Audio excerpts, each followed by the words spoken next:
Okay, and so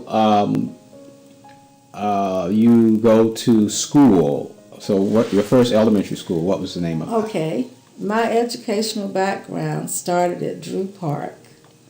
Mrs. Dantzler was my kindergarten teacher. And I can remember that with my mother being my actual first teacher, she taught me how to read my first book. And it was mostly a picture book. But then we were living on Matthew Street at that time, which is right at Drew Park.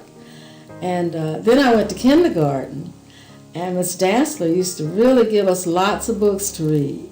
Just picture books, and she'd even make up books because we didn't have a lot of books back then. What was her full name? I can't remember. Okay. That's sad to say. I can find it. I just can't remember it right off. But anyway, so those were my first beginnings with reading.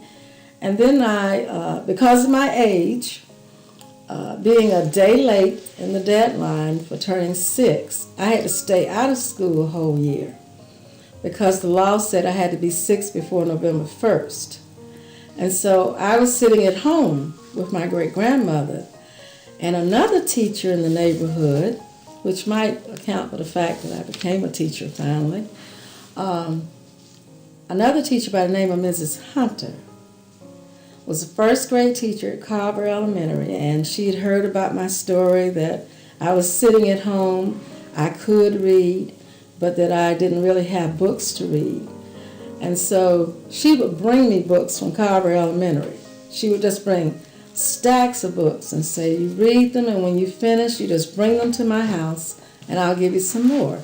And I was really blessed that she only lived 2 blocks from my house.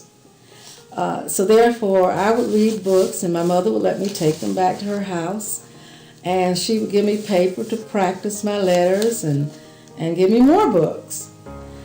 So I was fortunate enough to end up in her first grade class when I went to Carver. And I was a very advanced first grade student because of her working with me. So that was the first head start for me. And so I attended Carver Elementary for 6 years, and they built W.A. Perry, so I went to W.A. Perry. It was then junior high school in the 7th and 8th grades, and on to C.A. Johnson High School. Well, when I got to W.A. Perry, I had a chance to really meet Mrs. Bolden. And actually, I had met her before because she was the aunt of one of my playmates, Tommy Martin, who just happened to live right in front of her aunt. And so although I had met her, I had not met her as a teacher before. So then I had this relationship with her in middle school, and that kept me grounded. So that's why she's one of my heroes, and now one of my sorors. She's departed, but she's one of my sorors as an AKA. But Mrs. Bolden really inspired us while we were at W.A. Perry to be all we could be and to read. And she told us that a good book could take us places that we might wait years to travel to. And so that was really, what is the word I'm looking for? That was powerful for me. And then I attended C.A. Johnson High School from the 9th through the 12th grades. And going to C.A. Johnson provided me with different kinds of experience. You go